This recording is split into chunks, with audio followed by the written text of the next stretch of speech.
I'm going to be showing you how to deal with your memos from your dashboard. So from your dashboard, you're going to want to find your recent unread memos list. So what you can do with memos from here is you can edit them, forward them, as well as archive. So if you want to edit a memo, just select it from the list. The slide over will open and you can select any of the details that are not grayed out, and those can all be edited, as well as the message, the from person, your company, all of that. As soon as you're done editing, you're just going to want to select Save Changes here in the bottom right, and it's going to successfully save all those edits that you made to the memo. If you want to forward this on, say it got passed on to the wrong person, select the forward button here, and then from the drop down, you're going to want to select that person in your organization to send that memo on to. You're just going to select forward, and that memo is going to be removed from your list.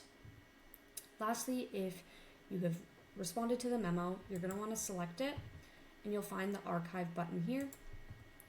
It will give you the second prompt to make sure that you want to archive this memo, and you're going to want to select OK.